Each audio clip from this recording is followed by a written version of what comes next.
Morning.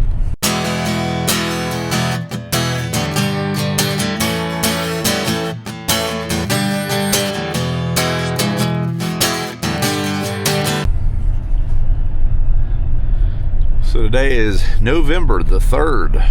We are going to shell some more corn today. So waiting on this dew to burn off. We've got 4 loads to dump from last night. Gotta fuel up some trucks. I think the grain cart might need fuel, maybe the combines. By the time we do all that, all this fog will be burned off, and we'll be in prime running conditions. So we'll get to it. So we are ticking away at yesterday's bushels, getting them all loaded.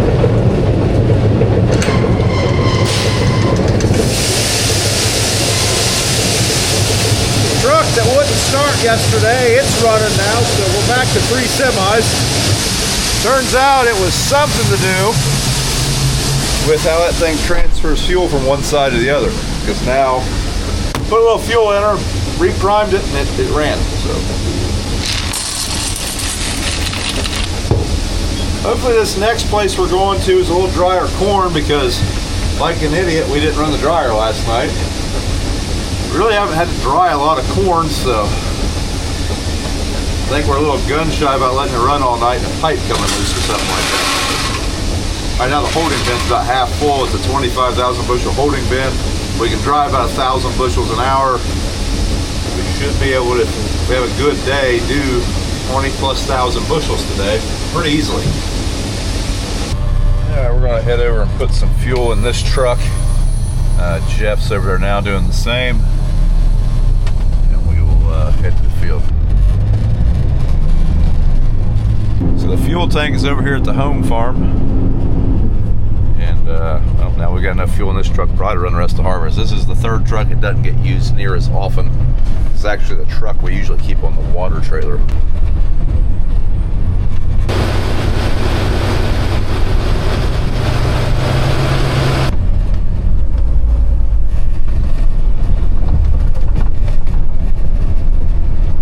So we've got about 240, or not 200, we've got about 140 acres right here. I think we're gonna work just right here today. We're gonna leave some of this corn and move, because there's grain bins here, and we're probably gonna be short on corn storage this year. We're overly abundant on bean storage, so we're gonna leave some of this corn for one of them bins. We might just put different corn in there and stay right here since we're close.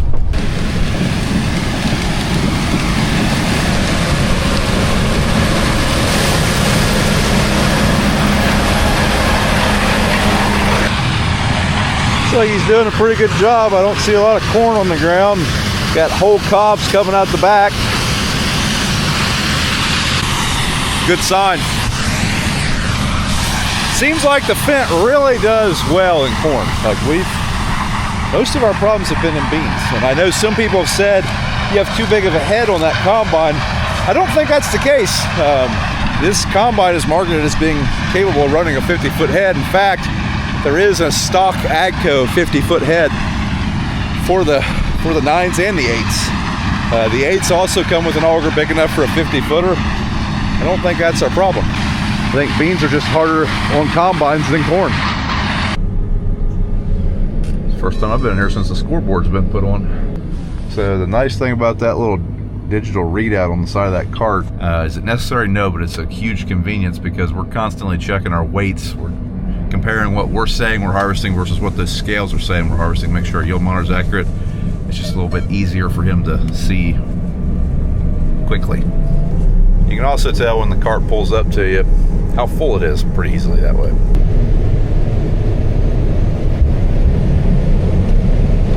Huh. I planted this. I don't know how he did that one.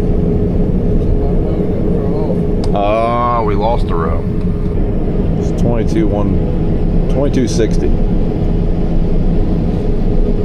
So right now Dad is checking his yield monitor. He's doing a calibration load. So when we do that, we stop when we dump. That way we're not bringing in more corn as we're doing it. Anyways, it's more accurate this way. So right now we are stopped to unload. The rest of the day we should be moving while we unload for the most part. So he's going to see what we weigh off, and then he's going to put that into the ag leader, and it'll compare to what it measured and make a correction from there. 20,180, 20180. What? 80180. 88. That 19%, yeah, a little bit. And not a lot of difference. Like you're about 100 pounds off. Yeah, that's about. So these monitors, for what they are, they really hold their calibration pretty well. It's kind of amazing. There's not an actual scale in this grain tank. There's just a sensor measuring grain coming in, and it's pretty impressive that it can do what it does. Time to go dump a truck. Pretty neat. The first round around this field, the average when the field was only 150. Second round it was 169. No more when I rode with him. Basically the yield's going up the further we get away from the trees. Yeah, morning everybody. I think it's still morning. Back shelling corn again. Shelled some over the weekend. Gonna run today, probably corn, and go back to soybeans. I think finish him up while the weather's good. Old black beast running pretty good. Hope I don't jinx it, knock on wood. This corn, where there's corn, there's corn. Where there isn't, it's not real good. But it's pretty good down in the bottoms. Better than what we've... No, not better than what we've been running. We still had a couple fields a little better, but it's good corn. Better than I thought it'd be. New variety of seed consultants, 1135. Seemed like a real good corn, I believe. 18.9 moisture. Just right along the woods here, it's a little wetter. They're about 15 acres this field, maybe a little more. The other field, our big field, like 125 or 30 acres. Like I say, we'll probably run today, then go back to beans. So we'll leave this down here for a little later. Standing good so far. Oh, we need one storm and we'll be down, but hopefully we don't get it. Hope we can get it off before we get any bad storms. So opening up the ends here. Usually 4 rounds around it. I see some of you asking the comments about those bars we put in if it helped the corn. They weren't really a problem in the corn. Corn shell's pretty easy. Beans where it really helped. Haven't run any beans, but I know they wore down some. I don't know if it's that bad, but some of them were. But it'll definitely help. The combine's been running good in the corn. About the fast you want to run. There's probably a telemarketer. Yep. Damn guys drive me nuts. I see them dark spots here. Corn not very good here, 100 bushel. Gravel underneath this ground. It's a little shallower here, I guess. So they got, well, my spinners ain't spinning or something it says. Right tailboard spinner. Speed not detected. It's like the meal wagon just showed up. BJ's wife went after lunch for us. It's daylight savings time recently, so everyone's still on previous schedule.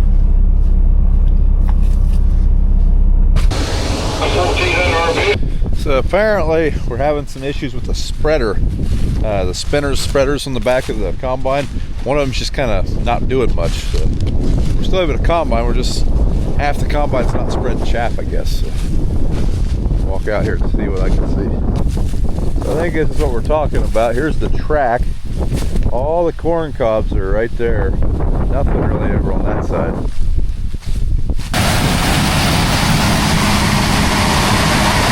I think that's what we're talking about. That stuff is falling out. You see, folks, if you look out here, you'll see a whole lot of fodder with no corn. You can also tell right there. So our spinner problem, minor inconvenience. So it plugs up. As long as it doesn't plug up. But luckily, I'm sick. Huh? Then I'm sick. I got faith in you. Luckily, you have your gloves here, so you'll be fine. How did the Don't even ask me. I'm there. Let's not even talk about it. I was gonna say, how was your lunch? Oh, it's great. What did you think I was gonna ask? It's Monday. I know what you're gonna ask, but I can tell by the grin on your face. I don't know what was wrong with that spinner. Said it wasn't spinning, but kind of plugged up a little bit. Second ship very far. You can change it here to the width, so I'm going to change it a little bit. See if it speed it up a little bit.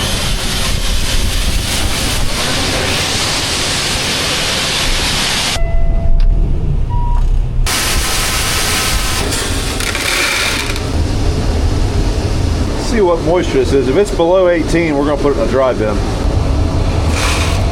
Yep. So now that we've got some dry corn, that's gonna help us quite a bit. Kind of worried we were going to run out of wet space. We're unloading about 1,000 bushels an hour through that holding bin, or through that dryer, so hopefully we can run dry corn for a couple hours and buy some more time. I'd say right now the wet bin will hold probably 6,000 to 7,000 bushels.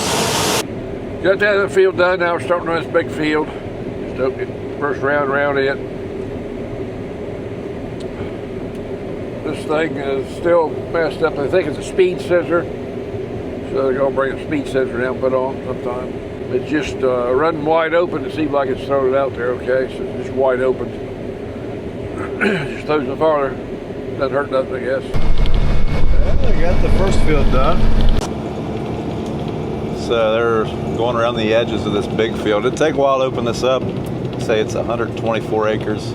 Kind of winds back along the river there. But once we get her opened up, it's pretty long rows, so we'll be able to be pretty efficient.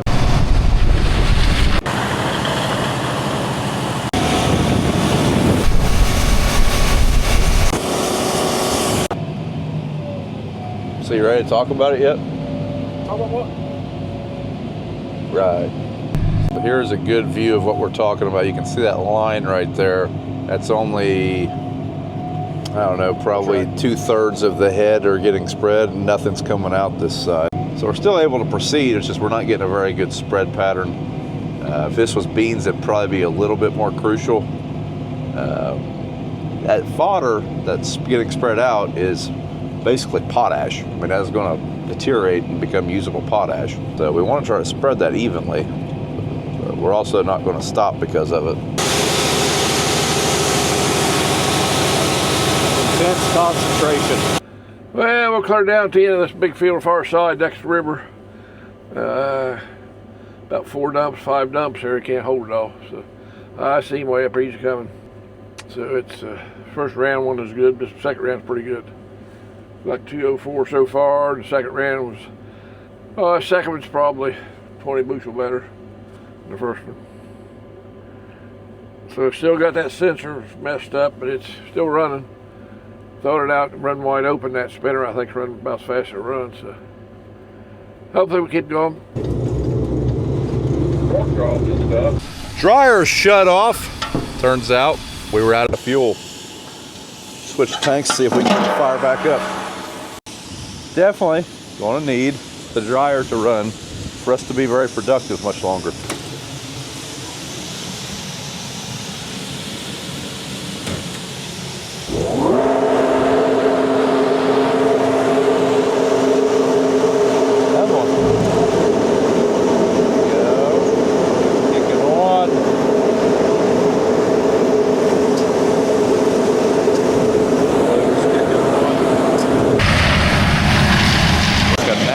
Driving by. I think he's got one more lap and then it'll be back and forth. We're gonna go real good till we run out of wet space. That's service right there. Ran out of gas an hour ago. We have gas now. So I'm not sure how well you can see it, but right there and right there we have little yellow boxes that indicate the level of fullness of that bin, the fill level. That top one came on. You don't want them to be yellow. Yellow means they're full. There's a little flapper in there that flips that thing to yellow. Well, we're full, so when that thing turns to full, you got about 1 more truckload, maybe 2 at most. Luckily, this load is dry enough to go to that bin. That dryer's moving 1,000 bushels an hour, so hopefully the next few loads can go there. It's only 3:30, so would really like to keep going for a while. I don't know if you can see them way down there. Pretty long passes now. Even with me and Jeff running, we're not waiting very often. We're only waiting right now because they were testing out a couple things, but they're They're moving some grain now.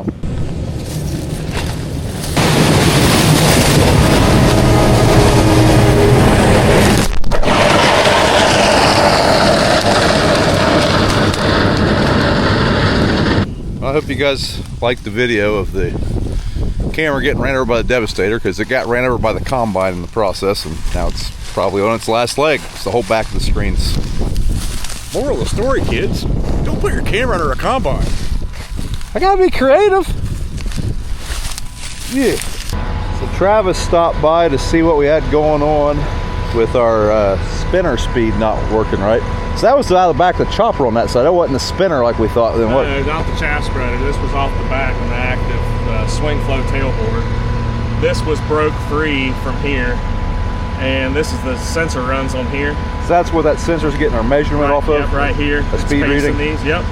And this was spinning independently of the whole rotor, So that's why it was speeding up and slowing down sporadically. it didn't know how fast it was going. So the sensor's fine, just that piece was busted. Yep, and now she's back on. Travis, you look like you could weld on a snowman. Absolutely, no problem. Come on, charge that ground ball, or ground cob.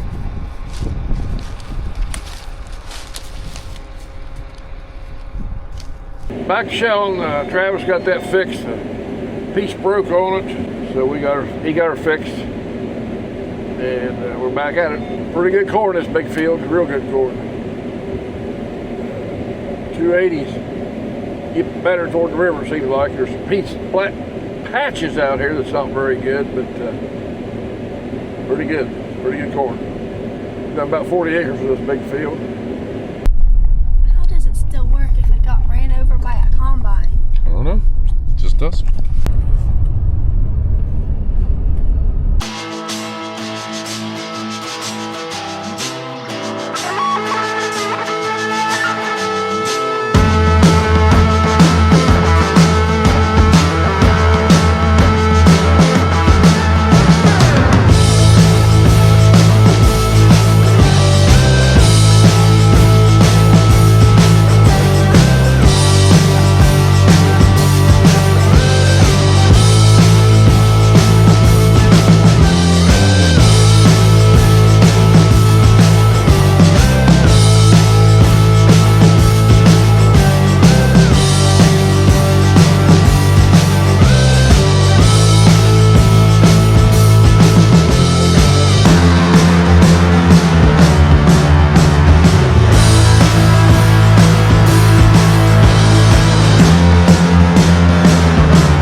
coming out corn now.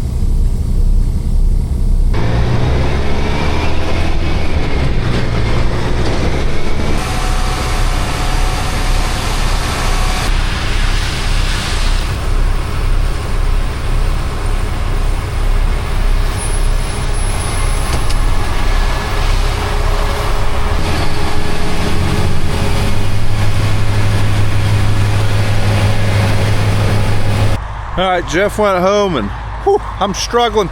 They're catching me quick.